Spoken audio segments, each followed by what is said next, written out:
know what I'm saying? One day we no sense in anybody trying to walk me into it. Nothing. It's just done. I'm completely done.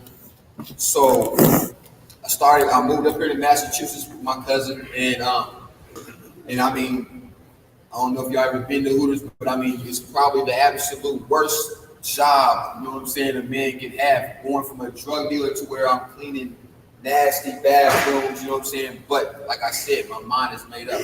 I would not let a probation officer, I wouldn't let a police officer, I wouldn't let anybody tell me what I was going to do with my life. So while I was at Ludlow, the jail that y'all have up here, Ludlow, I would argue with these people and I would tell these people they gave me the worst jobs and I would fight them back because I know me, I know what I'm capable of. So I worked at Hooters, I went to class, they wouldn't give me rides to class, I take the bus, I learned y'all's bus system, you know what I'm saying, everything up here to where I got trained through the local union and now I'm a lead mechanic over at CRC, you know what I'm saying, I build subway cars and I'm in charge of 30 plus people at CRC.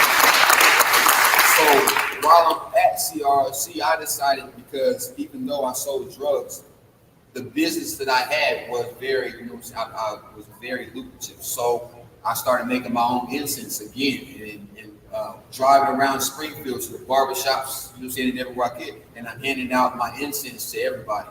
So that was in 19, COVID hit, you know what I'm saying? So I put on a mask and, you know what I'm saying, I went to gas station. And finally, I'm selling my incense now, and I'm in 40 different gas stations. I have a kiosk at Eastville Mall. I have my website. You know, I mean, and I'll be opening the store soon. All because I decided to stay focused on what I am, and I believe that who I am as a man. That, you know what I'm saying, I'm not my mistakes. I'm not the person that I was back then. So, in regards to Malcolm X, I think we can all relate to Malcolm X because I mean. But in jail, we had 3 books that everybody had to read when we was in jail. That was the autobiography from Malcolm X, a Bible or Quran, and probably a Donald Goins book because we all, you know what I'm saying? We all knew what that was, you know. So I'm not gonna hold up y'all's time, but I'm just saying I'm here. So thank y'all.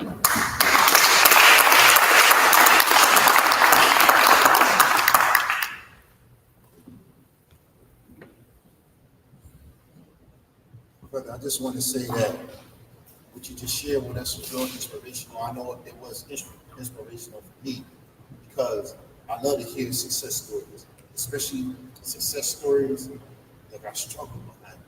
Because I know the success is real. You know, it's not a lot of time. You know, I just happy-go-lucky people just jumping out, and you know, it happens for people like that. But I respect it a little more when struggle was connected to it.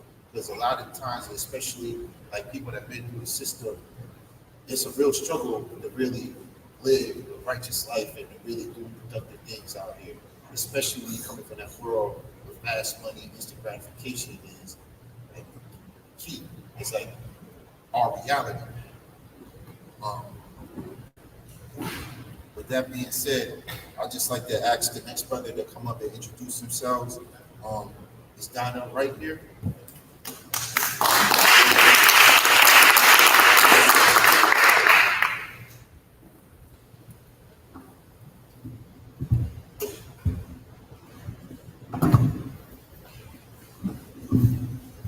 Good afternoon, everyone. Thank you so much for coming.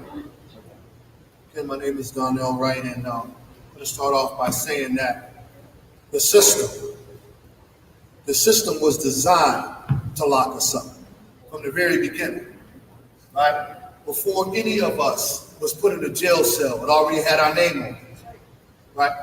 And I realized when I was locked up, in prison was the most intelligent brothers I ever met.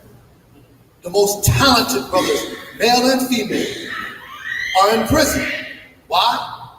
Because they knew how to pick the best and the brightest. I met people in prison that can make something out of nothing, right? Electricians, computers, the law. There's brothers in the law that'll run Johnny Cochran out of the table, right? So my story is that I'm a former homeless person. I'm a former heroin addict. I'm a former crack cocaine addict. I'm a former alcoholic. When I was growing up, I started drinking when I was 6 years old. Why? Because I was their beer boy. My father used to have wild parties. When my aunts and uncles used to come over to the crib, they would ask me, boy, go to the refrigerator and get me a beer. I sure will, and I got a few for myself and my friends too. That's how I started drinking. My father made moonshine. He made homemade wine, and I developed a taste for alcohol at a very young age, right? I was a pill popper, medicine cabinet.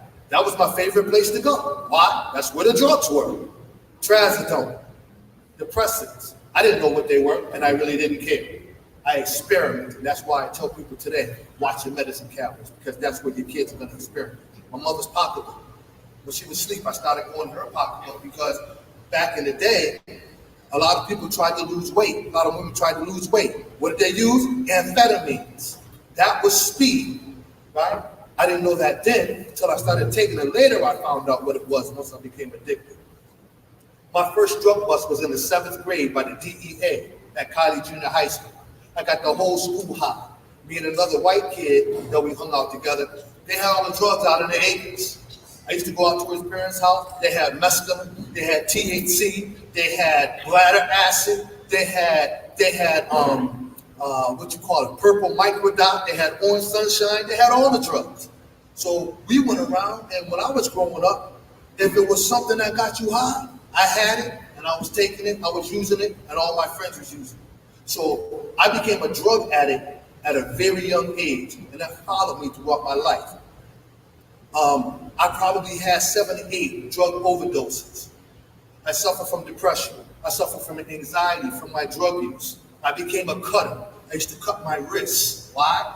I really don't know. It was just something that the drugs made me do, right? So as I started growing up, I started to supplement my habit by selling drugs. I became a drug dealer, right? So I started selling drugs. I got a big settlement. I got like $75,000 from an accident that I had at work. What did I do? I went to New York and bought the biggest rock of cocaine that I could find, right? Back in the 80s, that's what it was about when crack cocaine started coming into our neighborhoods, right? That's how I got started. Started smoking woolies and all of that. And I became a crackhead, drug dealer to crackhead.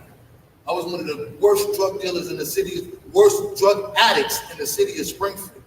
I was one of those dudes that stood in front of the package store begging for change, that hadn't had a bath for 3 or 4 weeks. That was me, right?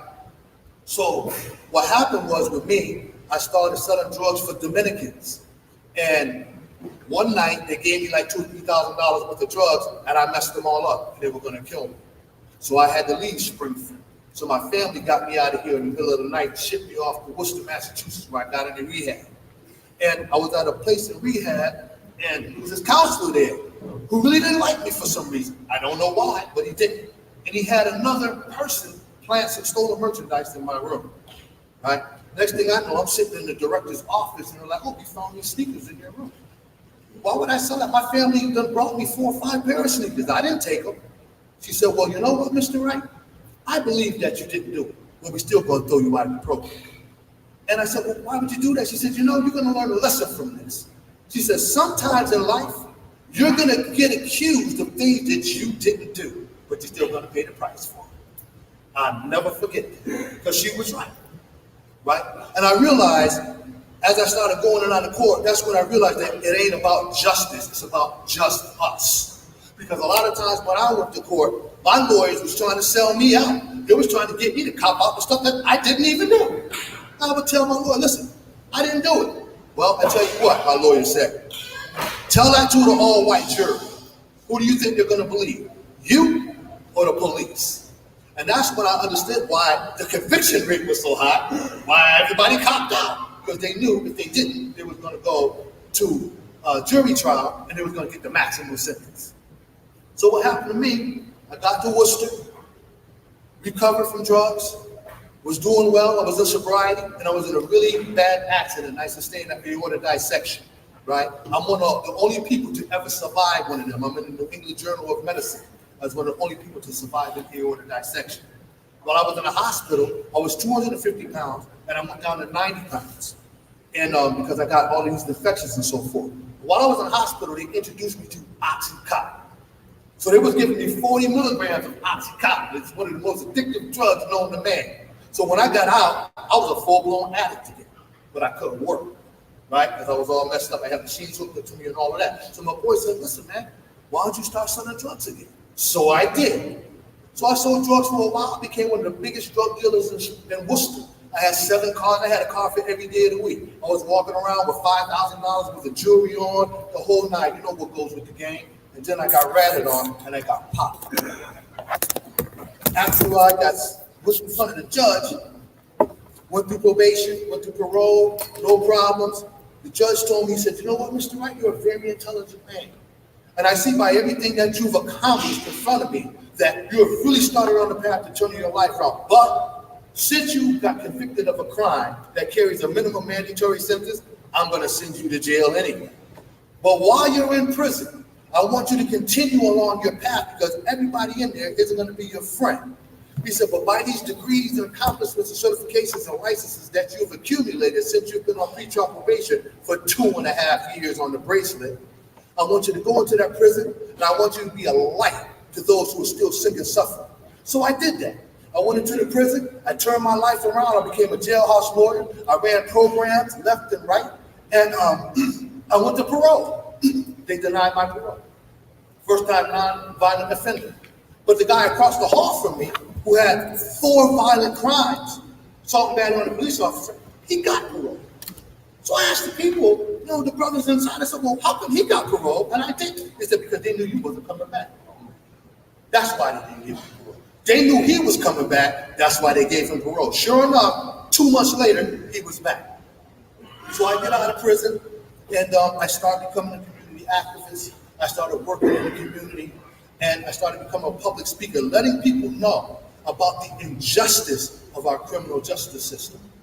And I'm still doing that today. I got hired by an organization in Boston called the Greater Boston Interfaith Organization, and I found myself on stage with the governor of Massachusetts, Charlie Baker. And what happened was when I got out of prison, I couldn't find a job. Well, I found a job, but then when I got the job, when my query came back, they fired me. So my choice was, what am I going to do now? I got a degree from Boston University. I got a real estate license. I got a Class B truck driver's license. I got all these licenses, certifications, and degrees, but no one would hire me. So that's the catch-22 with a lot of brothers that's coming out of the joint. They try, and then they get these catch-22s, and then they just give up. They say, the system is set up against me. I can't make it. And you know what? They're right. It is set up against us. So this is why it's very important for us to have these type of forums so we can get the message out, because a lot of times it's not us. Okay? Yes, we made mistakes. Yes, we made a wrong decision. Yes, we made a bad choice. But once we have learned our lesson, we've paid our dues to society, once we get out, we have served our time. But we have found out that once we get out, we're still being punished.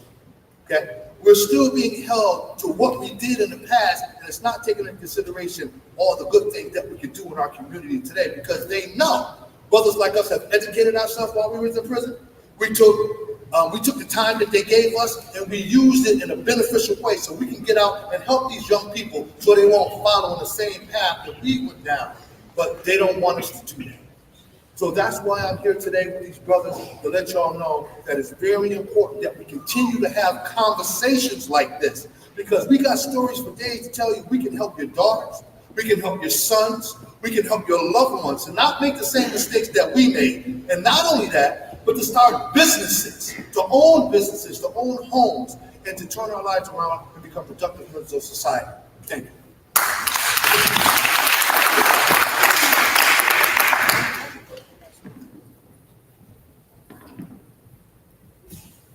I just want to appreciate everything you said. It was real. I know I'm gonna be like a broken record tonight, because a lot of what you are gonna be sharing is gonna be inspirational to myself. Because I learn from people every day. And just hearing your story, hearing your brother's story before you, just for me, it inspired me. It especially inspired me when you said how you was in that situation and how that lady said, hey, I believe in your sneakers and take them, but you gotta go. And that's what's gonna happen in life. And the reality of that criminal justice system, that's how they treat us. That's how they treat black and brown people in that system. You know, it comes a time where anybody will do it. Anybody that they have will do it. They don't care if you're innocent or guilty. They push your arm and take the plea. And a lot of us take the plea. It's the majority of us take the plea. You know, and I just respect the fact that you highlighted that point, because that's a reality that a lot of people in that system deal with on a regular basis. Having to cop out and take time that they're not guilty of, or being overcharged. Yeah, I'm guilty of this, but you're making me cop out the 6 charges, you know, that I didn't do. But that's part of the plea deal. So I just want to, brother, appreciate you highlighting that. The next brother is Kevin Sampson. Kevin Sampson.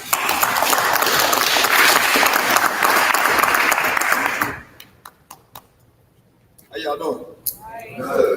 How y'all doing? All right now. Get an amen, please. Y'all gonna have to forgive me. I ain't gonna talk too long, but you know I'm not long-winded. You know, especially on the situation. I want to thank y'all, brother, for having me today. I've really been looking forward to this because I've been wanting to tell my story for a long time. I've been wanting to go back to prisons and talk about this for a long time. But they wouldn't allow me to do it. Why they wouldn't allow me to do it? Because I wasn't out long enough. But the experience was still fresh. Why can't I talk about it? You understand what I'm saying? But anyway, I've been to prison twice. And it goes from stupidity to spirituality for me. Because I didn't have to go. I was being stupid. You know, I had a good upbringing. Single family home. My mom did a great job. I was just being stupid. Stealing. Come on, man. I mean, I was renting out cars like I had my own rental car place. You know, I had like 4 or 5 rental cars out there, and people drive them like I did. You know, it was legal. People going out of town, and I done stole a car from a rental car place. Who do that? My mama said, "Boy, you're too smart for your own good." Now, this is coming from a woman that was a government official. This is why I didn't have to do what I did. Yeah, I went to college. I played ball. You know, I went to up in Alabama, Miles College. Anybody know that in Birmingham, Alabama? If you don't, it's a small college in Birmingham. And I went there. But in the process of going down that scholarship, I found it was a partial scholarship. So I decided to switch. I wanted to go to Florida A&M, play with my uncle, who's a defensive back coach, actually. But in that process, I came home. I wanted to have my own car. So I started working. But I still was doing wrong. But keep in mind, I was on probation this whole time. The whole time I was in school, I was on probation. Judge told me, you get in trouble one time, I'm gonna send you to prison. Shit, you go to school. Like I said, I was being stupid. Now getting back to that transfer, I got my car, I had my job, I was doing good, getting ready to go to Florida A&M. I picked up 2 of my cousins, and I picked up something else along the way. Had a bunch of car, trunk full of weed. We got pulled over. State trooper. Less than 5 minutes, we had 10 state troopers around us. I didn't know the state trooper that pulled us over at that time was the same state trooper that shot and killed a black man on the bridge. So it was easy for him to keep his hand on his gun with me. Make a long story short, I had to go back in front of the judge. She put me on probation. She put me on house arrest. Like I said, I was being stupid. I got heaved to how my probation officer came by the house. I knew his schedule. Like my mama said, I was too smart for my own good. When he go home, he had a family, so I knew he'd go home around about 11 o'clock. 11:30, I'm in the club because I didn't have no ankle bracelet. Well, this one particular time I snuck out. I went on a car chase that night. I took Temple Police Department on a car chase, for a long car chase too. Pulled over, got caught. I went to jail. Went back, in front of the judge. She sent me to prison. 3.5 years. Said I was the only child. I was being stupid. The whole time I was there, I lost my grandmother, I lost my granddaddy, but I learned a lot of lessons. I can take the story, but I'm gonna sum it up. And right now I'm getting tears because the simple fact is it hits home. I lost my grandmother, Josephine. Y'all remember the hurricane back in the 90s? It was called Hurricane Josephine. It tore Quincy, Florida up. Well, that's where I was at. I mean, it ripped it apart. Only thing that was still standing was the prison. I was trying to get the work release to get back home. They told me I couldn't do it because I hadn't been that long enough. You know how that is. Well, after that hurricane hit, I got a call into the office and said I got put on the list to go to work release back home. That's one of the miracles that God showed me. I went back to prison twice again, but it was different this time. Like I said, it went from stupid to spirituality for me. The second time I went to court, the judge said, Mr. Sampson, I don't have to send you to prison. I can reinstate you on probation. Now, all y'all brothers know what it is about being on probation. That's kind of like being out in the streets, but you're still in jail.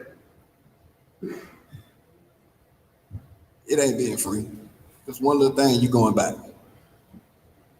So I told my attorney, I said, I don't want to go being reinstated. Look at me like you're crazy. Now my wife to this day, one of y'all know my wife. She in the order, she, sitting out there, she said, baby, why you finna do this? I said, I want to go to prison. I want to get this over with. Like you said, my brother, you get tired.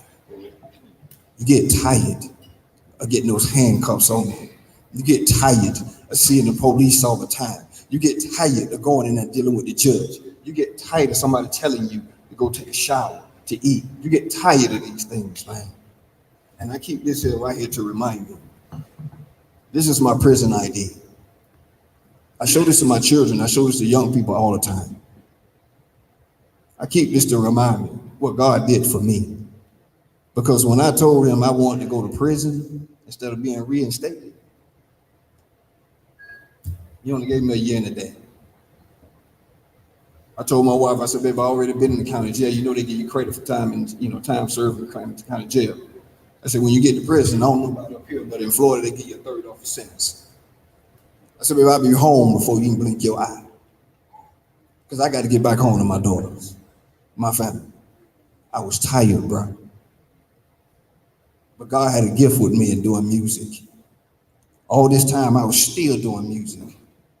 I let sports go, but I was still doing music. And he kept that with me. And right now, to this day, I am the owner, the president, the CEO of Spirit Life Entertainment.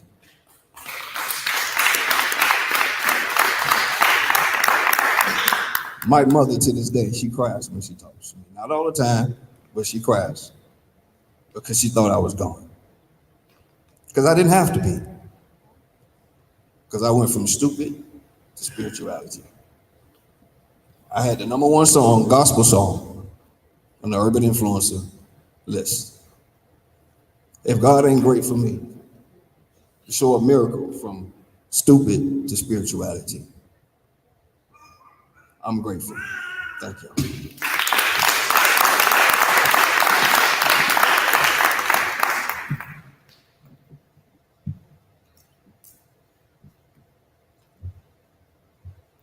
Solid, brother. That was real solid. One of the things, like when you were speaking, I just thought to myself, a lot of times, I'm not gonna make this a religious thing, but I'm a spiritual person too. And one of the things with being a spiritual person is you have to keep yourself available so you can receive the blessing. Because a lot of times, if you're in messed up situations, good things will be happening all around you, but you're in a messed up situation, you can't take advantage of it. And a lot of times, you don't get in those good situations where you can take advantage of those blessings until you're walking on that right path. You'll see good stuff happening to people all around you, and you'll be like, it's happening to that person, this person, and that's because you don't got the right aura around you. And when I was listening to your story,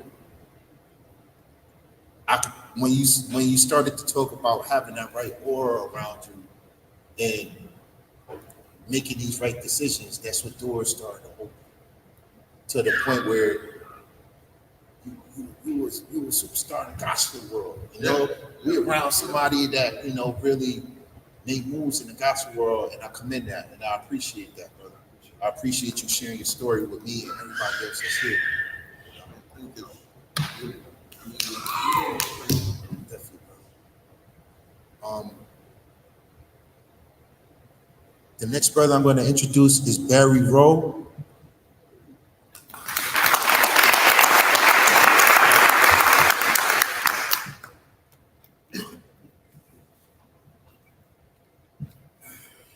Good evening, everybody. So,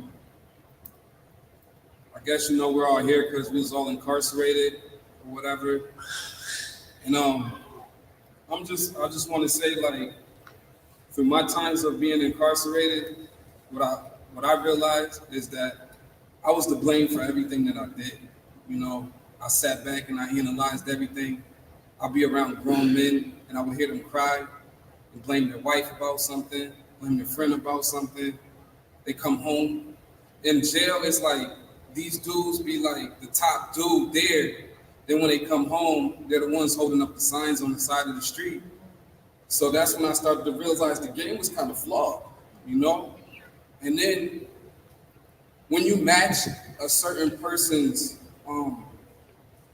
intelligence or aggression or however, because every man you come against or female, you're like in a psychological warfare with them. Like they want to be better than you at everything, or you want to be better than them at something. That's like a constant war. So it's like constant hate for each other, And just going through this road, this journey that I went through, it's like, yeah, I had a messed up past or whatever, but I still made certain decisions because my sister and I, we had the opportunity to live in Germany as kids, But the situation, the reason why we had to move to Germany was because our living situation wasn't right, so we was raised by our grandparents. And I say that to say this, like our paths, we had the same exact upbringing. She went to college, graduated, got her master's, everything. I went to the streets, graduated, got my master's and everything.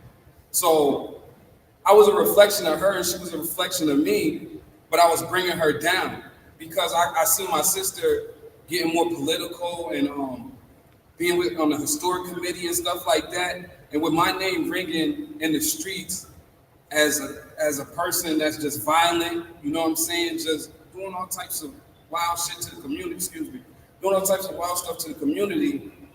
And I'm reflecting off of my sister and she's reflecting off of me. So they hear her name and they hear my name and they're like, wow,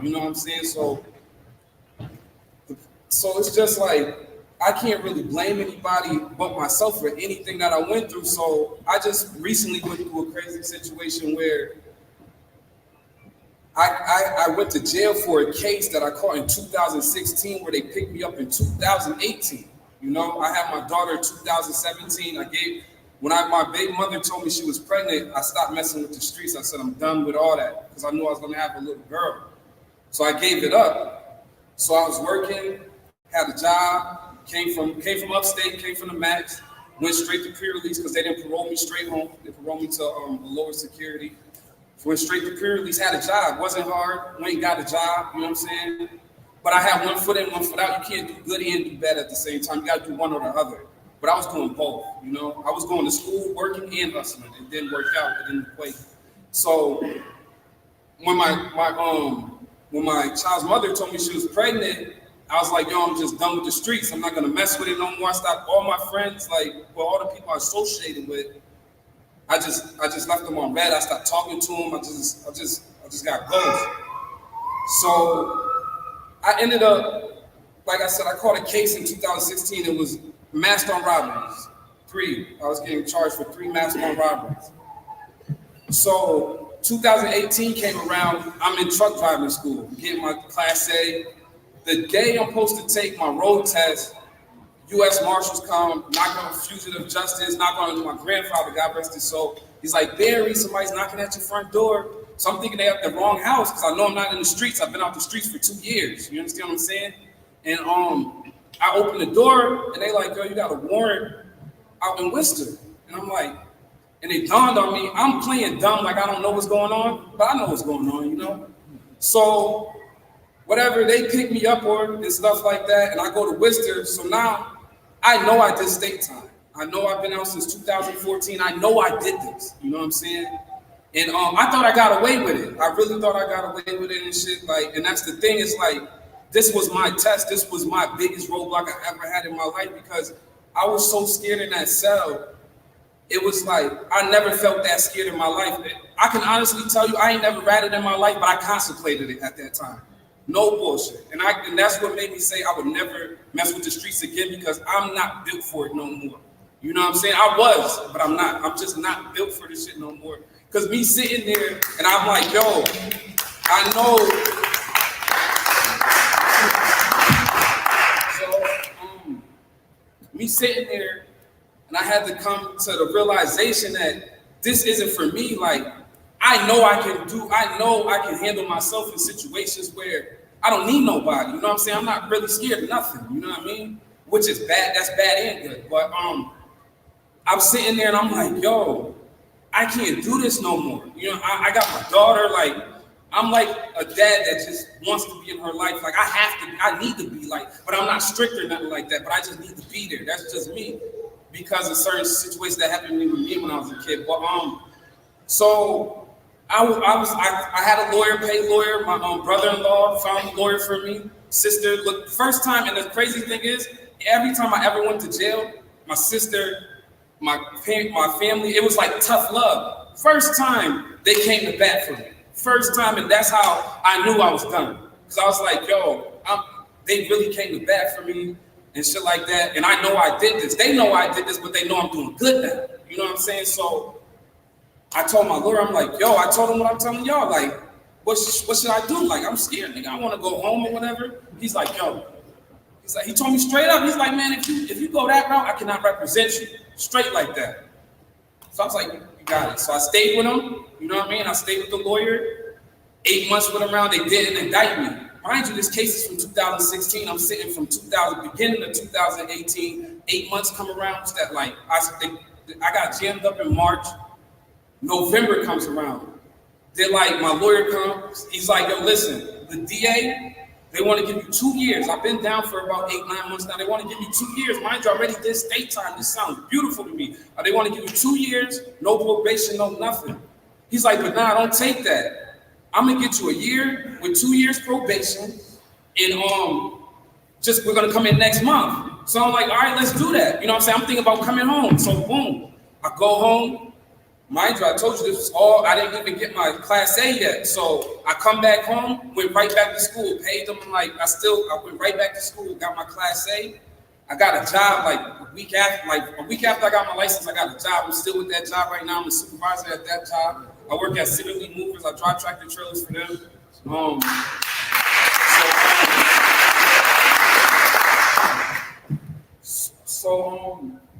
He gives me the year.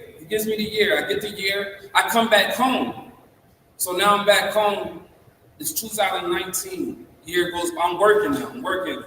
I got the job the day before my daughter's birthday. I'm working. Me and my child's mother. I remember this. Who told me to this caseworker I had. His name was Tyrone Dawkins. He said, "Listen, you may stay out the streets, but you can get in trouble with females." I brushed him off like, "Nah, I'm not trying to hear that right now, man." But so I did get in trouble with females. I was done with the streets. I went home and got in trouble with my child's mother. So I went home. I wanted to see. I don't know what I wanted to see. I just did what I did. So I got in trouble with my child's mother. She ends up leaving, dipping with my daughter and stuff like that for 6 months. You know what I mean? So now I'm going crazy because I'm taking care of everything. Like, me and my sister got left the house or whatever, and I got another house in Arkansas that I got to take care of. So I'm taking care of my child's mother, my daughter, also myself, which I don't have a problem with. So we get into something, and then she leaves for 6 months or whatever. So she comes back. Mind you, I'm on probation. I got the year with the 2 years probation, a year suspended. I forgot to tell y'all about that. They gave me a year suspended with the 2 years. So if I do get in trouble, I got to get that suspended year.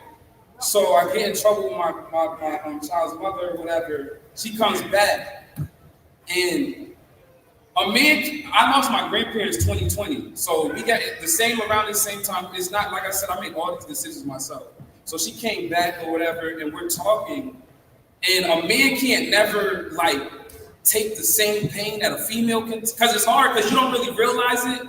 Because I heard a lot of people in my life, you don't realize it until you actually feel that pain. And that's the biggest blessing, is to feel a pain that other people feel, because that's when you gain empathy. Because it's like, I can walk down the street and see somebody just drop and should still sleep good at night. You know what I'm saying? I wouldn't like have no nightmares or none of that, but it's good to feel that pain, because you don't know how other people are feeling, because you don't never want to look down on somebody because you feel that they're weak or anything like that, because it's nothing like that. Because I'm so glad, because at that point I was at my lowest in my life. I was weak. I was hurting. I was crying and shit like that. I didn't know what to do. You know what I mean? I was calling my sister every morning, like nobody had the answers. Nobody really knew what to do, but I just persevered. I kept moving. I kept telling myself I got it. Mind you, I violated probation, ended up getting into something with my baby mom, violated probation, caught it domestic or whatever. And I went back to jail. But I'm good at the job I got, they went to bat for me because they knew the whole situation. I was on the run for a year before I actually did the time for that probation, but I was still working at the job that I'm working at. You know what I'm saying? Like, I never stopped working. So, make a long story short, they violated me. I did some time. I got back home. I had an Infinity. I came home, copped the Benz. So, to make a long story short, I just persevered, man, and everything I did, man, it was my fault. I just take full responsibility and accountability for everything. I don't blame nobody, because, like I said, when you're at the fork in the road and you have that decision, it's still your decision at the end of the day. It's nobody else's. Thank y'all for listening. Absolutely.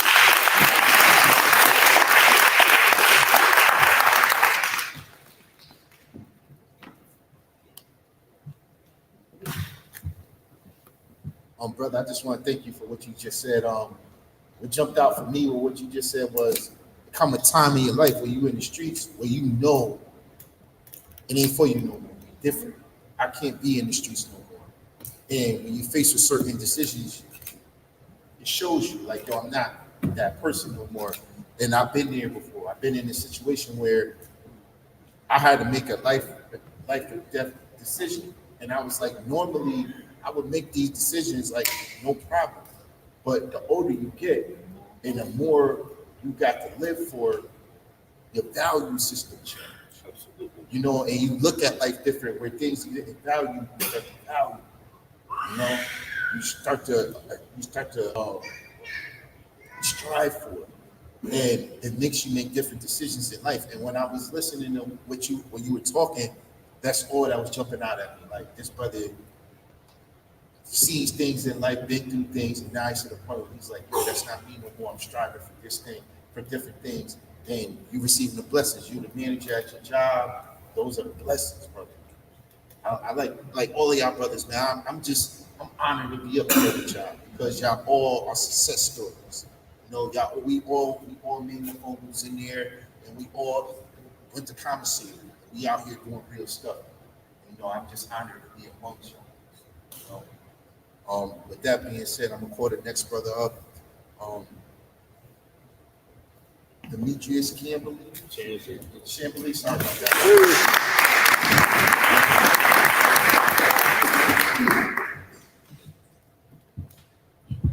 All right, I'm gonna be real short, because I'm glad. Today is a phenomenal day for me. Many times we sit and we get days off from work, and it's days that they actually give us, right? But today, I call today is a holiday for me. We have to narrate our own story. So the Malcolm X, this is a holiday for me. So, and I want to get the questions from you guys because we're here to actually help. We're here to give advice, and I love seeing these brothers and being on this panel because I believe success leaves clues, and all of these brothers have become successful, and they got a lot of information to share. I am a husband, a father. I'm a business owner. I'm a production manager in the aerospace. I've been a manager for over 11, 12 years now. I have a book club that we started in the community. I have a lot of things where I go out and support Black-owned businesses, just a plethora of things across the board. When I was a teenager, I got into a lot of trouble. And one of the reasons why I got into a lot of trouble was because my grandfather, I didn't grow up with my biological parents, but my grandfather was like my compass. He the one that kind of navigated me through difficult times in life. And he actually passed away when I was in middle school. And when he passed away, one of the things we have to understand inside of the community is that when something like that as a pillar passes away, somebody has to step up. And nobody in my family was able to step up. Nobody in my community stepped up. We talked about religious spaces. I grew up in the church family. Nobody from the church stepped in at all. And I started to spiral out of control. And I ended up going to prison off of multiple different charges. But what was hurtful was the day that I got locked up, I got incarcerated. That next day, my biological mother passed away. And this was my first time being incarcerated. And so, you know, going throughout that process, it was very difficult, right? But I ended up actually being released from prison, and I was back in prison in 60 days. And, you know, when I went back, right, there were two things, and I heard the brother say this before that just came up and spoke. You know, I didn't value life. I didn't value myself. So I could quickly go back into the streets and go into this era and go down this negative road. But before I got back incarcerated for that 60 days, I met my wife. And I had a daughter that was going to be on the way now. So that gave me a lot of purpose. And I remember being there because I'm a type of person, as the brother said, I take full responsibility for what I've done. So my first call when I got back into prison, I called my wife, my girlfriend at that time. I said, listen, leave. Leave. Guys like me, they don't change. Like, just leave right now. You're a great lady. Just run as fast as you can. And she said, listen, I'm not going nowhere. I'm not going nowhere. I'm going to stand toe to toe with you. And I believe in you. And from that day, when I got released, I never went back. I was able to see my daughter born, and me and my wife been married for over 14, 13 years now. And we're business owners inside of the community. I have a beautiful daughter, beautiful son, who I love being a father to. And it's been great. It's been a great road. And, you know, one of the things that, and we'll talk about this, I want to get to the questions, but I actually ended up being a business owner. And I got this through talking to older people within inside of my community. So there was two things that I actually pursued: business ownership and also finances. One of the things that I understood, right? I don't know if has anybody ever used a moving service at all in here? So if you used a moving service, right, you probably never asked if the owner was actually incarcerated or had a record before. And that never happened. So I ended up starting a successful moving company. And we had some great clients, and then I ended up opening up the business beauty supply store with me and my wife. But also too, right, I majored in finances, and I'm a guy who has an 800 credit score. And I always share this, and we're gonna have an event in Hartford this weekend at my store in the community, a free event for anybody to come out to, speaking about credit. And I always tell people this, right? You know, I had difficult time trying to get an apartment. You know, private landlords won't give me an apartment. You know, and when it came to public housing, they'll deny you, they won't give you an apartment. But let me tell you, when I went down to sign my papers to get a house, and when they went to do the underwrite for my house, they never asked me if I had a record. They asked me what my credit score was. So definitely financially, and get some things, and start loving yourself, and going into get some therapy, because we all need it. We all been through some traumatic events and everything. So definitely get out to therapy. And thank you for having me.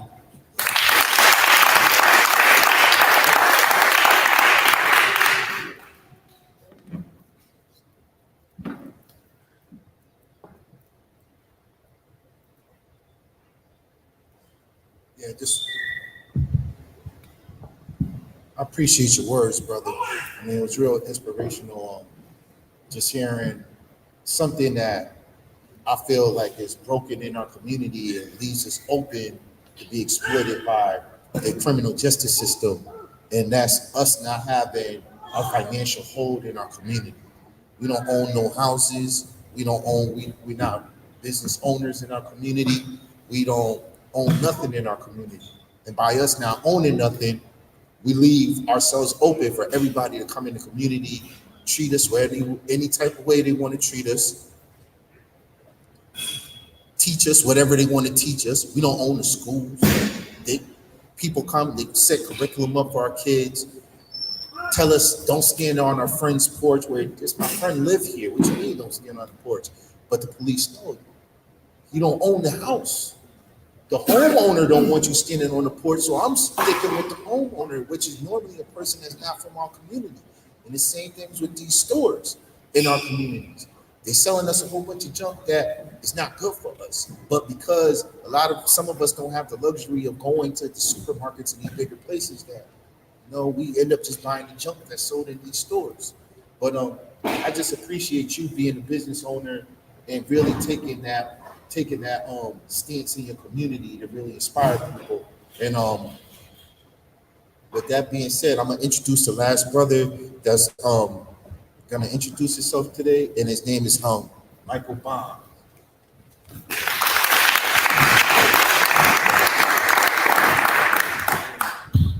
How's everybody doing? I've known DeMoss for quite some time, for about 20 years. I saw this thing on the fly on Instagram, and I was like, you know what? I need to be a part of that. It's important for me to be a part of that because I'm a part of this community that we have. And all of us have similar stories, different outcomes. But the main thing is that, we're succeeding. We're succeeding. I can tell you my story, and I can tell you why I'm here today. But it's important that you understand that this is life after death. Like physical death, literal death. This is life after death. Last week marked the 23rd year that I've been out of prison. I did 10 years consecutive, but that was after I had come from juvenile prison, county jail. I went through the whole system. I was in the foster care system, a whole bunch of different stuff. But the last thing was in May 12th, 1989, the police ran up on my mom's house and arrested me for armed assault with attempt to rob and armed assault with attempt to murder. I served 10 years. My day ones, as young people call them, told. Those cats that, we want to support, my gang and the whole nine, they told on me. They said I did everything. So I did time. One of them got a 1 to 3 for attempted murder. The other one got 6 months. How that happened, it don't matter. But I look at it as a blessing in disguise for me, because if that wouldn't have happened, I probably would have been dead or doing life in prison. Going to jail for me was a blessing in disguise in a way that I didn't understand when they got me.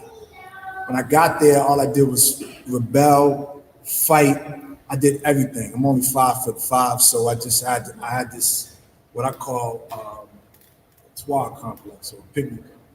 It's like the Napoleon complex. I just needed to fight and fight. So they put me in every hole in the state of Massachusetts, just about in upstate Mass, and ultimately I had a beef in the yard with someone.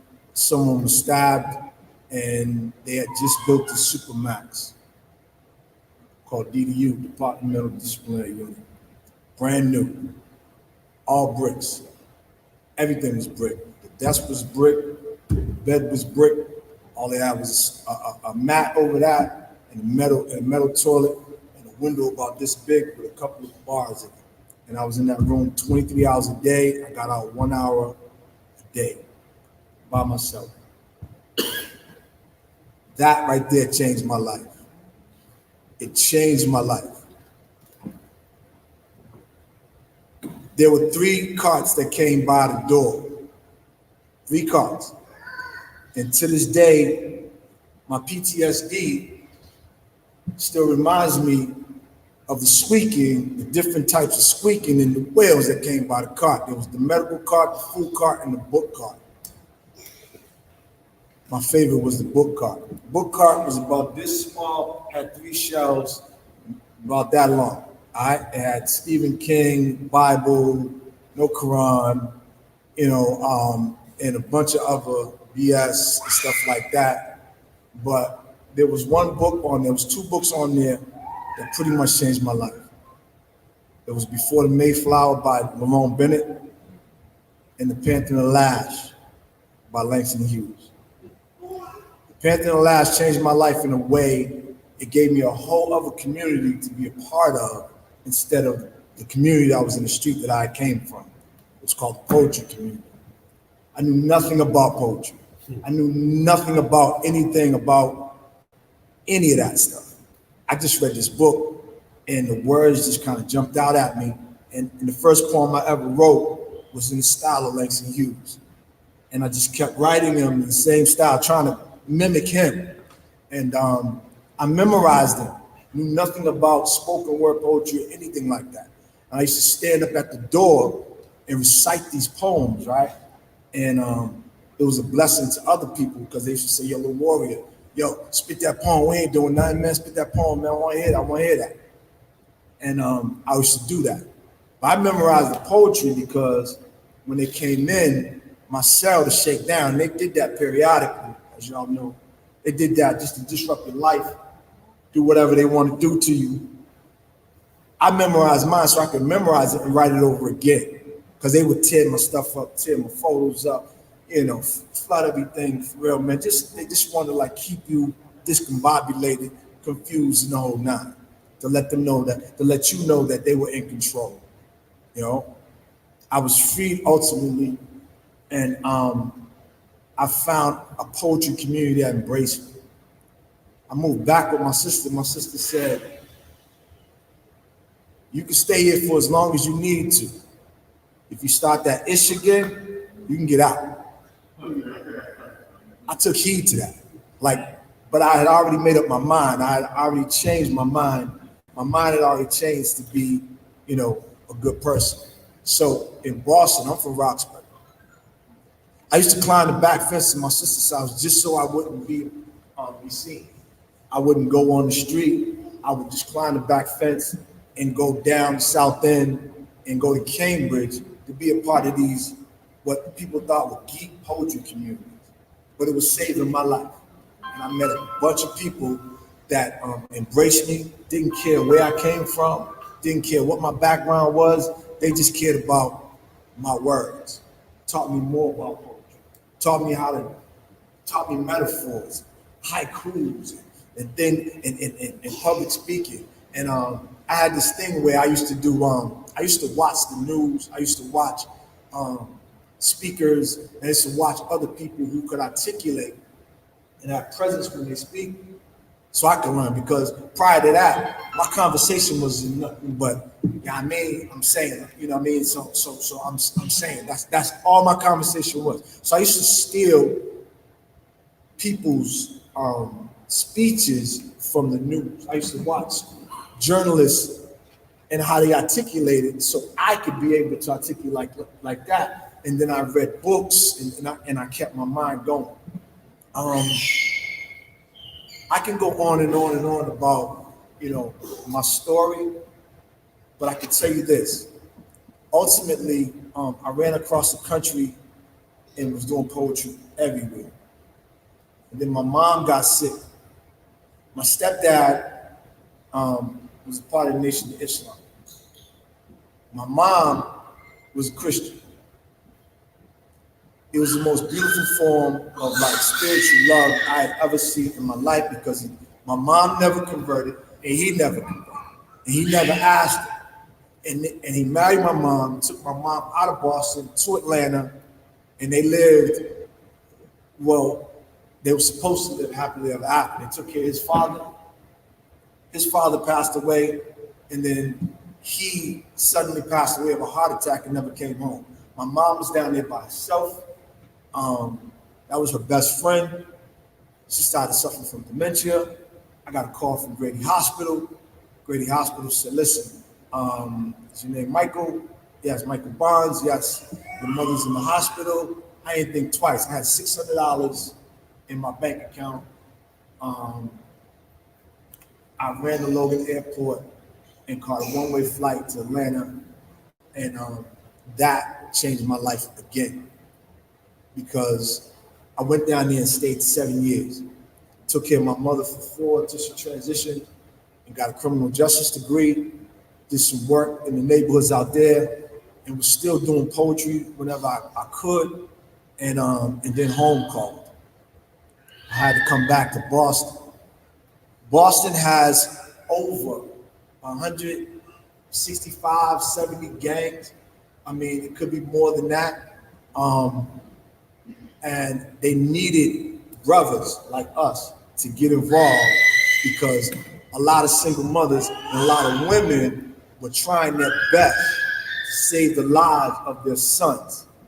They were trying their best to save the lives of their sons. And a lot of brothers, with all due respect, in my opinion, my humble opinion, was scared of this dude. I would hear things like, I ain't fuck with them little niggas. Them little niggas crazy. It's a different breed. It's a different breed. They ain't got no loyalty. They ain't got no sense of value, man. When I was coming up and stuff like that, and I didn't want to hear all that no more. For it was like, okay, cool, look, that's well and fine. They wild, they crazy, they whole nine. But in revolution, some people gotta bleed, and there's room in a revolution for everybody. For real. For the shooters, the generals, and the street sweepers, and the cooks. All right? Everybody's a part of the revolution. You don't have to be in the streets. But I just chose to be, I chose to go back to the streets. And so I became a proven risk gang mentor, youth worker. I am now that, and a rapid rehousing liaison for 18 to 24-year-olds who are suffering homelessness. And I'm also a nonprofit consultant for several nonprofits in Boston. So they'll call me when things start happening. There's a war going on in Boston right now between 2 different sets, and it's kind of encroaching on different sets. And we got one set at the table right now, ready to like, throw in the flag. But the other set is still on YouTube. It's still on YouTube talking about them smoking on your mans and them, for real. Like, what happened was, the shot that set it off was, one set went to the graveyard and desecrated the ops' grave. Just desecrated. They put it on lock, pissed on it, did all kinds of other things, man, for real. So the other set said, okay, all right, cool, we got you. They went to their ops graveyard, desecrated it, dug it up, for real, man, took the gravestone back to their hood, put it on live, and was still desecrating it. And that started, it's been a bloody war since March. It's crazy. It is crazy right now. And so it's a chosen few of us who are in the streets trying to mediate that. And one of the things we started an Invest Now program where young people, young men mainly, but there's some young ladies in there who are wild too. But young men mainly are coming in. We pay them $300 a week as an incentive to get them in, and they do community engagement, mentoring, training in different trade unions and things of that nature. The goal is ultimately after they get out, we put them in the trade. In a trade, one of the things I teach is, the brother touched on it. I teach a workshop on credit building, and I had to put it in a language that they understand, because to a lot of them, credit building is foreign. They got money. Some of them got money, but they don't know what to do with it. They don't know what to do with it. And I just introduced them to this just basic stuff, man, for real, man. I taught them about FICO, the difference between FICO score and Advantage score. You know, and what your FICO score means, and how powerful that is in your life. And you talk to them in the language that they understand, and they start, oh man, really? I can do this? I'm like, dude.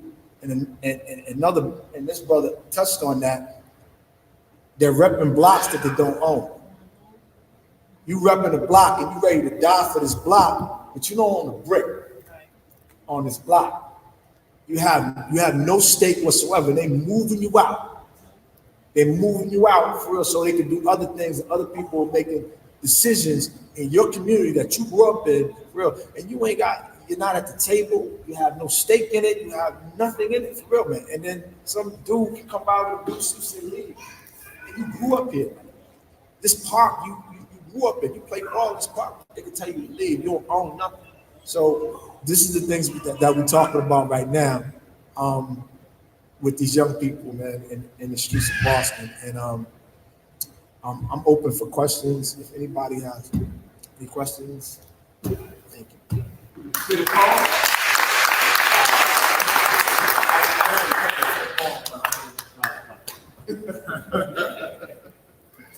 Yeah, I think that is a good segue. Let's get some questions. And if anybody has any questions at this point, man, feel free to ask. I know folks are dealing with young people who are going through situations. You got older family members going through. First question I'm gonna ask, what type of programs work and what type of programs don't? And I'm gonna address that to my brother-in-law. I'm gonna ask Barry. Last time we did something with Rebecca Johnson, we were doing that. We were talking about that My Brother's Keeper program. You remember that? Yeah. What does it take to really help cats? The same dudes that Mike Bonds is talking about, the same cats that exist in Boston. They in Waterbury, Connecticut. They in Hartford. They in New Haven. They right here in Springfield. How do we reach them? How do we get them to the point where they avoid the same decisions you guys made? How do we get there? I feel like it starts at home. Like, you can't really reach some of these kids right now because they're already too far gone. And I know it's like beating a dead horse, because like these, like, even when I was younger, like nobody could really tell me nothing. I had to really grow out of that. Like, something traumatic has to come, unless it's at home. Like, it starts at home when they're kids. Like, you got to start with the younger ones. That mind that's not like too much developed, where they're mature to the fact where they think they know everything. That's what I think, because a lot of these kids you're talking to right now, they're not gonna listen. They're not gonna listen to nobody. It's interesting that you say like at home, because I'm an organizer here in Springfield. I grew up in the North End like all my life. Traveled to Boston a few times, and I go on a national level to talk about, you know, the housing crisis that's happening. And there's still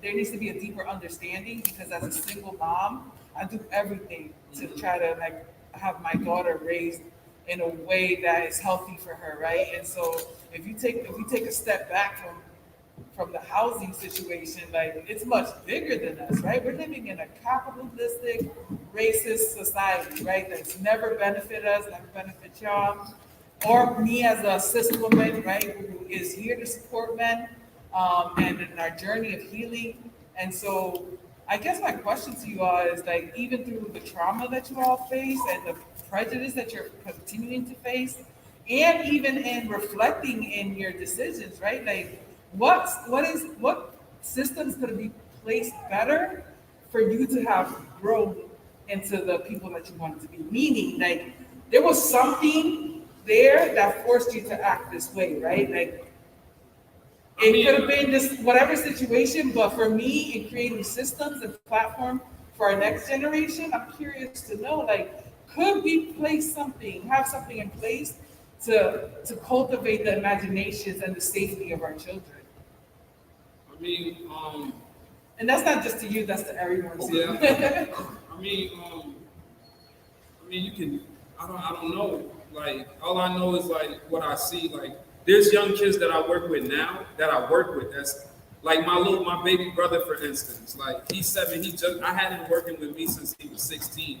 So he sees a whole different life. You know what I'm saying? Like, he doesn't see his big brother out there on the street. But my other little brother that's older than him, see me in that light. So he went a different route. You know what I mean? He went the route I went.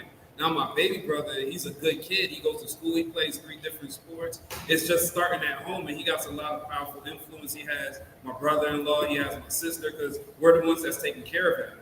My mother and his father's not in the picture, so we're the ones that's doing that. So he has like his at-home background, like the love he has at home. Even though he don't show it, like he acts like he don't care about a lot of shit, but I know he cares. I know he loves the stuff that we do for him and stuff like that. But he shows us in ways where he doesn't go out in the streets. He don't mess with these other type, like he don't mess with certain dudes. And right now, it's to the point where there's kids that's bullying kids that don't want to be in the streets. Like the kids that's in the streets or whatever that want to be they're bullying the kids that don't want to be in the streets. And these kids are actually kids that's not scared to fight. They just don't want to get in trouble. That's the only thing. That's the only thing. They just don't want to get in trouble. So it's kind of hard to speak to certain people because they really just have to walk through the fire. Like they have to go through it. Because a wildfire burns itself out, man. There's no stopping it, no water, nothing. It just burns itself out. Thank you. Anybody else want to tackle that? Well, I agree with everybody said to start with the home. It really does.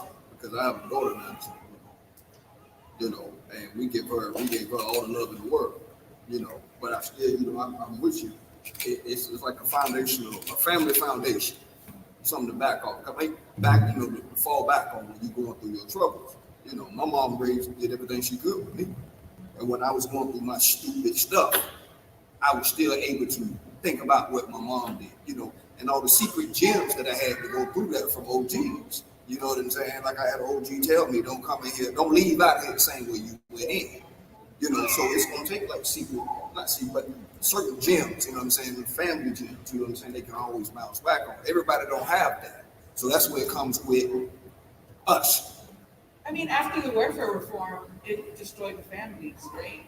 In the 70s, and it took the men out of the homes. Yeah. And that was detrimental to our community. It was. And we're facing the repercussions of that. Mm-hmm. And so on a systemic level, as an organizer, right, I always try to push back on the systems that caused us to like be against each other, mm-hmm. right? Because there's no economic opportunity or growth and equity for brown and black people, right? And so those are the spaces and the opportunities that I look into instead of like a capitalistic system that's never benefited us, you know, I look for just opportunities that we all could thrive, we all could prosper, you know. So I'm just questioning, like, have you guys seen, right, or felt spaces that are needed, you know, so that we can get into, because I'm looking for a just world. I'm not looking for a world that's going to capitalize on each other and beat down on each other. Well, if I may,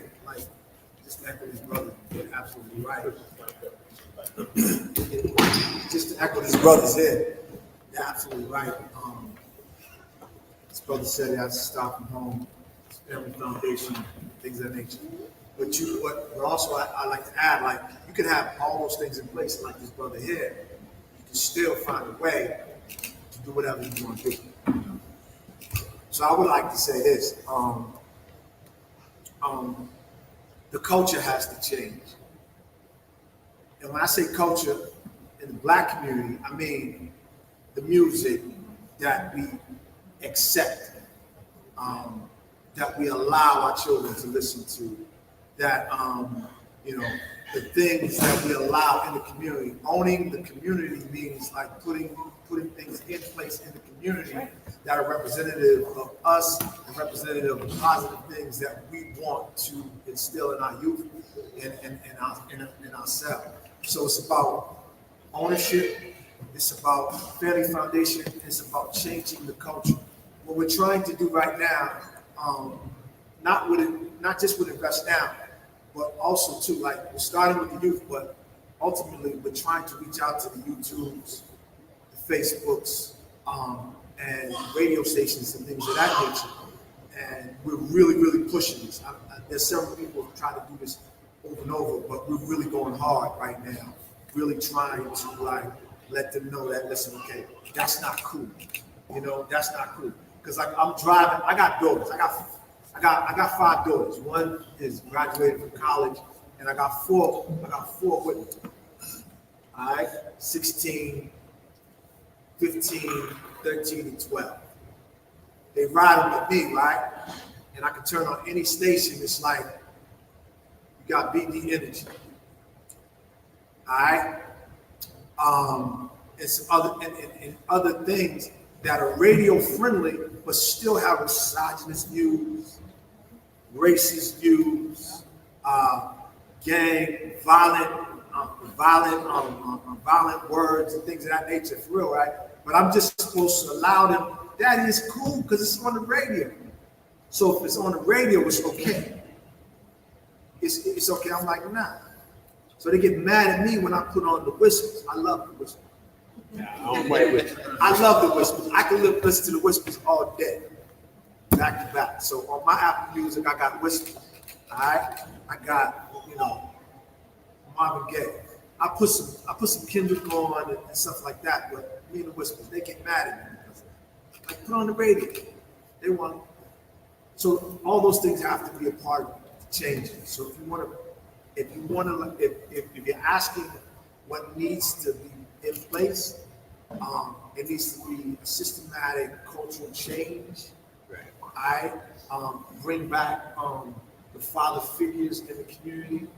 Even in single parent homes, there need to be some brothers who are like, okay, listen, okay, you can't do this here, bro. You know, you can talk to him, you can't do this here. Not right here. All right? So be respectful. Just don't do it here. Stand your ground. And if the next brother in the next house, on the next block says, can't do it here, ultimately you push them out. You know? And then now you got a community of people who won't allow them to do this in this community. Right. So it's kind of like changing the narrative. It's environmental change, changing the narrative, you know, in terms of what we accept and what we don't. Since it's credit, sometimes everybody else defines us. They'll talk about, you know, we talk about single parent households. What we're really dealing with are unwed mothers, but there are still men involved in the raising of those families. And we have to, we got to kind of reframe that whole narrative and say, yeah, she may be single, but all 4 of these brothers right here are helping to raise that child. Does that make sense? Right. Because we undervalue the importance of the extended family. So I don't have to be that child's father. I have a daughter, my 18-year-old. She's not my biological, but she's my daughter. And I'll be damned if you tell me she's not. So we got to change that narrative along with the environmental change. It's a part. So I dig it. Anybody else? Go ahead, Kev. I want to speak on what you were saying first. Music is concerned. You know, my mom always told me, what you intake reflects your outcome. Yes, sir. You know, so the music that we listen to, you know, eventually if you listen to the wrong music or something dealing with killing somebody or robbing or whatever the case may be, if you constantly, eventually that's what you're going to start thinking. You're going to start, you know, wanting to do that. Prime example, my son Amari, my oldest son. It was funny. He made his mom mad at him a while back. She's Puerto Rican. She listened to Spanish music all the time. Well, one day they got into the car. Now, I do gospel music. And one day they got into the car and my wife put on Spanish music. Well, he got upset. He didn't want to listen to it. He wanted to listen to my music, which was gospel music. Now, my wife listens to my music. Now make sure y'all, you cut this part out because she gonna get, I'm gonna get in trouble. But you know how it is. But he got upset. He was like, I want to listen to Dad's music. I'm like, well, I want to listen to Dad's music right now. Well, this kept going on and kept going on, not for 1 day, but for a week. I said, well, baby, would you rather him listen to anything else? He's listening to God's music. I'd rather him listen to gospel than anything on YouTube or on the radio station. You know, I ain't saying Spanish music is bad because I like to salsa and dance with around the house. You know, but at that time, don't snatch that fire away from him because what he's intaking, he's willing to outtake. Because my son Marvin is one of the most memorable child I know. You know what I'm saying? And he got that from his intake by being around D. Moss, you know, being around Andrew Keaton teaching during summer nights. Certain things, us, like you said, fathers, you know, he being around it, the intake he's taking. So that's what we have to do with these children, like you doing, my brother. Hey, you ain't got to do that right here, my brother. You know what I'm saying? Eventually, it's going to sink in because he's going to take it. He ain't got to take it just from you. But like you say, to go to the neighbor, go to the next person. Sooner or later, it's going to sink into it. You know, that's like in the Bible. The scriptures keep getting repeated. They say, well, it says here and then it says again, well, you still ain't got the picture yet. Because sooner or later, it's going to intake and it's going to reflect your outtake. So that's what we have to do with these people. Music, books, reading, speeches, consonants, teaching. So eventually, they're going to say it. They're going to do it. They're going to do it. But you know what we're doing is beautiful. And we got to continue to do it. Music, media, newspaper, however we can get it, we got to get it. So I just want that. Go ahead, Dad. I think for me, I think outside, I mean, we keep saying words like have to and need to, and you know, so those are all forced efforts. You know what I mean? This all effort, you know, saying all forced. For me, since I've been here in Springfield, one thing I've learned in Springfield, I mean, I think my first event, I know who doesn't like each other here. You know what I'm saying? I don't know not one person here in Springfield, but I know what groups don't like each other. You know what I'm saying? I'm not talking about gang aspects. I'm talking about the Black community. I know who doesn't like each other. I know who doesn't get along. And I'm from Leavenworth, Kansas. My hometown is 35,000 people. But I know Springfield, you know, my kiosk, and I'm not going to talk about my business, but my kiosk at Eastfield Mall, I mean, I get walked by people with Black Lives Matter shirts who find a way to turn their head when they see me in the kiosk. You know what I'm saying? They don't, you know what I'm saying, don't support Black business. They'll walk right by me in my oils and they'll go over here. I believe that if we ever going to change, you know what I'm saying, the youth, it's going to start with us, the adults. You know what I'm saying, the way we represent to each other.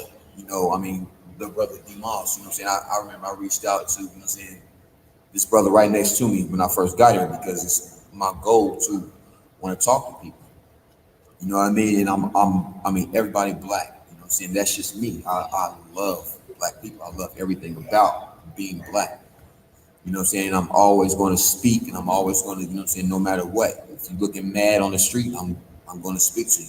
It's not that, you know what I'm saying, that because I believe that for us to change, it's going to be me and you talking to each other because our kids is going to know in that house, you know what I'm saying, they hear, they watch, you know what I mean? So we can sit there and say, we're going to change this, we're going to change that. But inside that house, the kids, listen, they know dad's a fraud. You know what I'm saying? They know, your daughter know, dad, mom, they lying.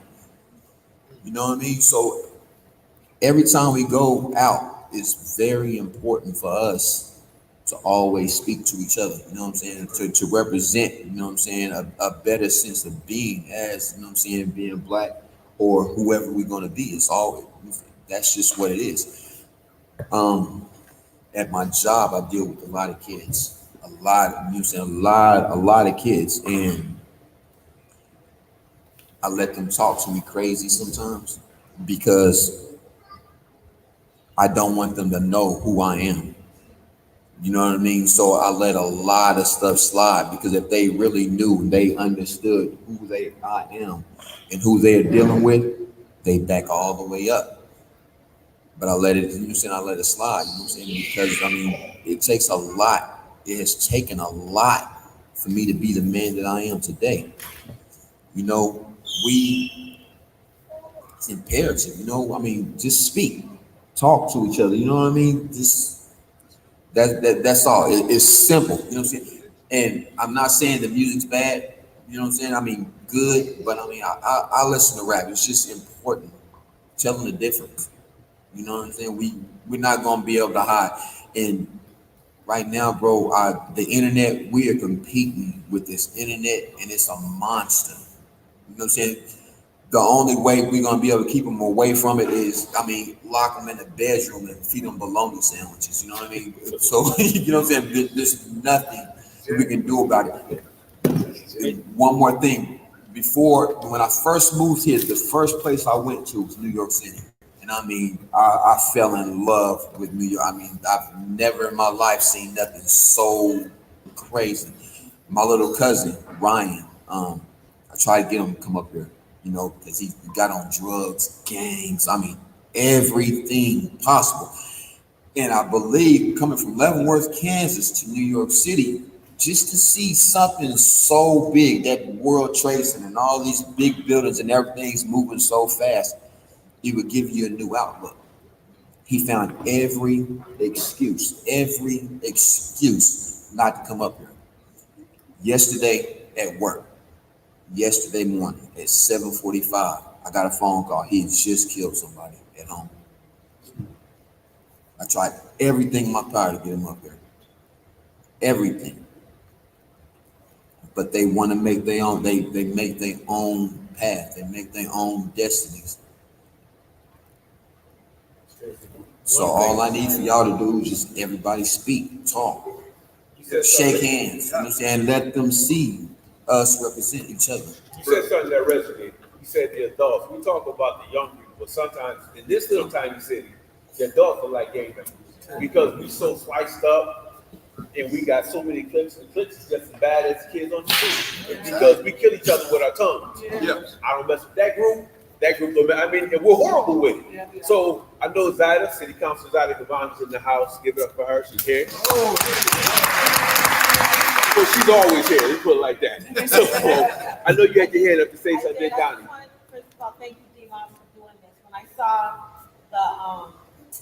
the posting, I think it was on Facebook, I said I had to be here because I think this is something that's very important. I want to thank all you gentlemen for speaking out and for sharing your story. I have a story. I was in prison. I did the same thing. And today I'm a city councilor. So that just goes to show, right, that the possibilities. One of you guys said it, right? The people who are incarcerated are some of the smartest, most creative people in the world, right? And it's by design that we're locked up like this. It's by design that the media portrays, that Black and brown people have the most homeless, fatherless children, right? And that's not true. That is not true by any means, So I totally agree with everything that you all said. I love what you're doing in Boston. You do that here somehow. And unity in our community is something that, we strive for. I'm big on collaboration and working together and finding a way to do it. Because that's the only way that we're going to get ahead, So I just want to, again, thank you, D-Moss. I won't keep you. It's almost 9 o'clock, so my bedtime. Thank you so much. All right. So we got to make our answers real short. I know there's a couple of questions, Donnie, before Councilor Devon spoke. You were about to say something. Go ahead. Yeah, I just wanted to say that change is happening. Once again, my name is Donnie Wright. I am the CEO of the Intervision Empowerment and Consulting Center here in Springfield. I also do a lot of work in Boston, Massachusetts. I work with several organizations in Boston, one including the most powerful organization in Boston, the Greater Boston Interfaith Organization. Last month, I went up and spoke with the City Council and the Mayor's office and helped them to obtain $1.9 million for the Office of Returning Citizens. I just got out of a meeting before I came here. We're looking at obtaining another $5 million for the Office of Returning Citizens and peripheral organizations. Also on the table is $22 million for housing for people coming out of prison.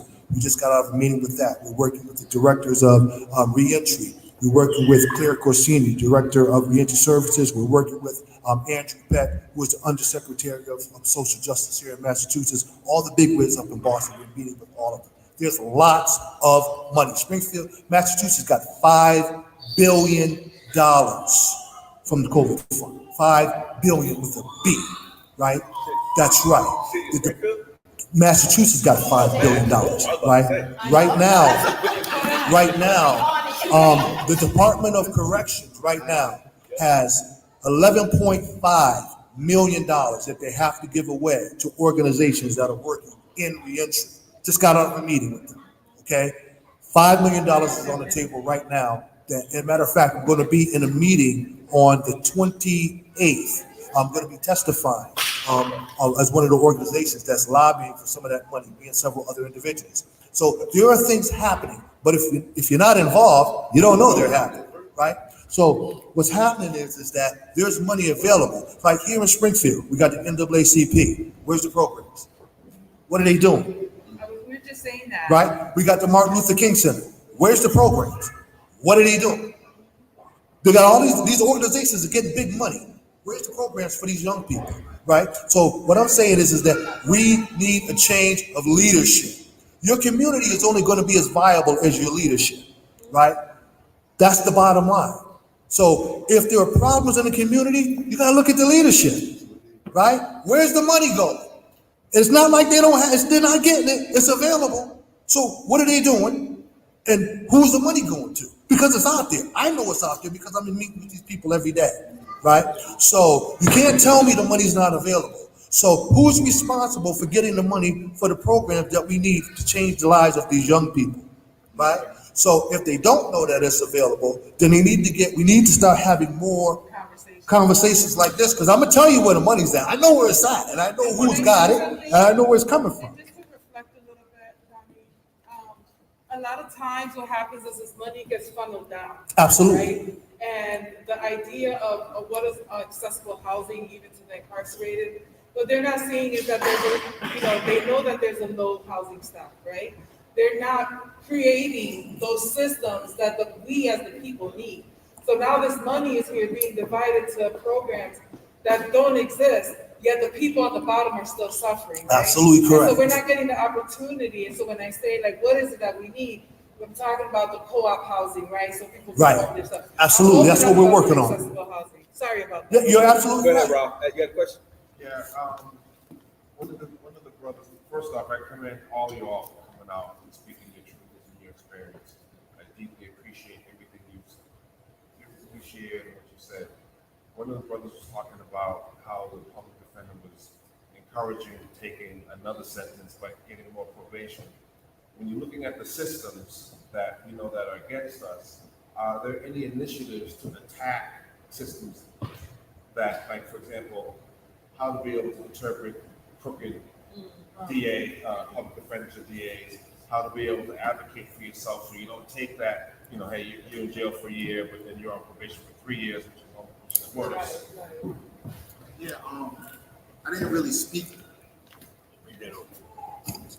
I didn't really speak a lot about what I do professionally, but I'm the co-director of a program called Connecticut Bail Fund, or one of the co-directors, and basically that program is basically geared to advocate the voice of people behind the walls, and advocate the experience of family members of people behind the walls. So every I missed the meeting tonight actually to come here. Every Thursday and Friday night at 6 o'clock we have a Zoom meeting, and it's a support meeting for families that have loved ones behind the walls and for people that recently got out from behind the walls. And it's just to strengthen and help each other out. And during these meetings, we develop plans on how to support people with sentence modifications, how to support people that's in the pre-trial and having crazy times with their lawyers and prosecutors. We help write do letter writing campaigns, create packets so when you go in front of the judge, you're humane. You're humane. You know, a lot of times when you go in front of the judge, they looking at your criminal record, they're looking at your background, they're looking at the charge you have in front of you. They're not looking at all of the people that depend on you and all of the good you've done, and they just judge you on that mistake. So what we do is every Friday and Thursday, we have these Zoom meetings. We help with bond, we help with modifications, we help with tapping people in with legal resources, all of sending people commissary money.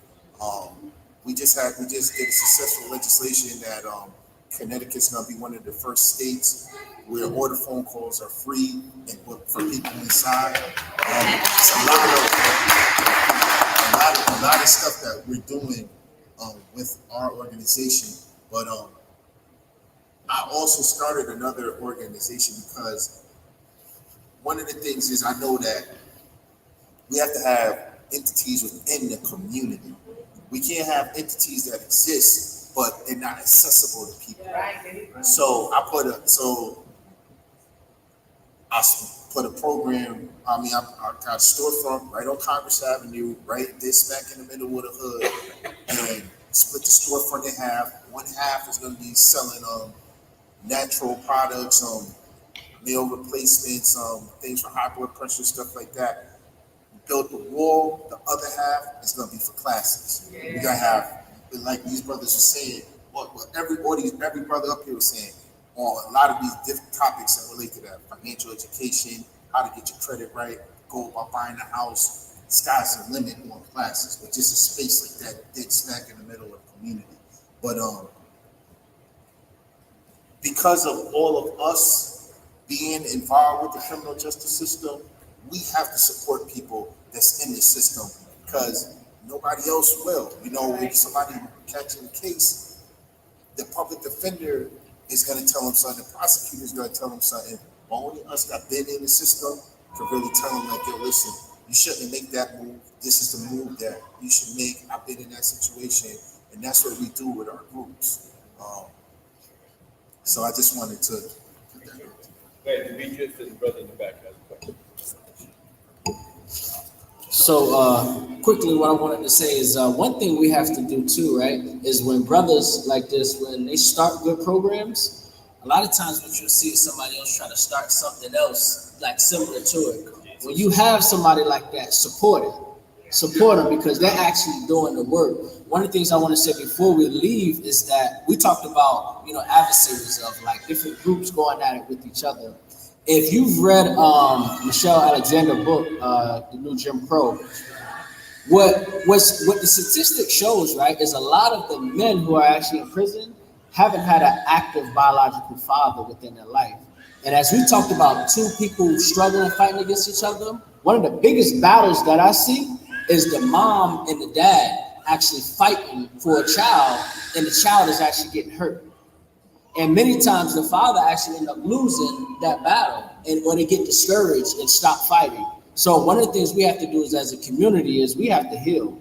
We have to heal, and we have to start working with each other. Even if we don't like each other, we got a child together, we got to start working with each other and making sure both parents are actually active in that child's life, because it means a lot.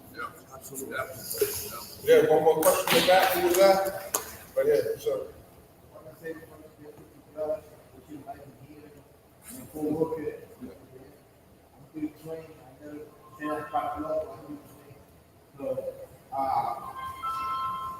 I'm past the last 11 years in prison. Right now, I'm still in prison. The more important thing for me to talk to my kids is be real. Don't be hypocrite. Don't tell your kids don't do that if you do it. You always go with the truth. Show them the truth. Because they see what you do. And sometimes you don't want it, they learn it. But this is what the teach. So, for me, this is the most important thing for if you want to build good kids, always be real. Show him exactly what you do because he sees you. So, if you want to be a good kid, I'm his father. Not always be father with the mouth. Be with him. Man, play with him. Show him. It's like me, I'm passing every kid. But I know that one day, I got 300 meal a month. Every single day, I'm for my kids. 2-3 meals, but every single day, I'm telling you how much I love you. This is something important. Children. Can I say something briefly? I just want to say this. I'm gonna keep it short. I got a criminal justice degree on purpose. When I'm in the classes in Georgia, and they asking everybody why you want to get a criminal justice degree. People were saying they want to be COs, police officers, bail, stop their own bail, and I'm like, I just want to show my people, what the law is. I want to know the law so I can tell people how to, advocate for themselves. One of the main things I learned, and it still exists, is that the 13th Amendment still says that you're a slave. When you're incarcerated or convicted of a crime, I should say, anybody convicted of a crime, whether you're in jail or on probation, on a bracelet, you're convicted of a crime on probation, you're a slave. That means they can do whatever they want. They can do whatever they want, move you in any direction they want. So I let these young dudes know, and I let them know in a real way. Listen, you're a slave. You're just a slave. And I try to bring it home in a way that they can understand. It resonates in such a way that they're like, okay, wait a minute, hold up. I'm not a slave to nobody, because they all want to say, I ain't being controlled by nobody. I'm like, dude, you still on change, bro. For real. That's pretty much it. That's all. Go for a pardon. Go for your absolute pardon, because as he said, when you get convicted and you have that felony on your record, they recognize you as a slave. If you can't, go and get the absolute pardon. I got an absolute pardon, and if anybody needs help or know somebody that needs help in getting that, definitely reach out to me. But I got my entire record is sealed, so.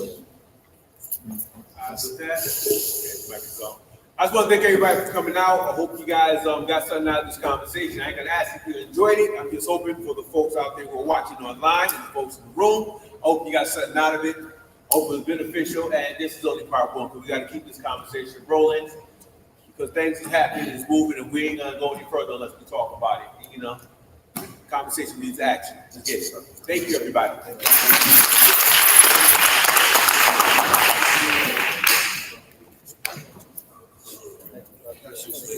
I definitely gotta get to it because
No.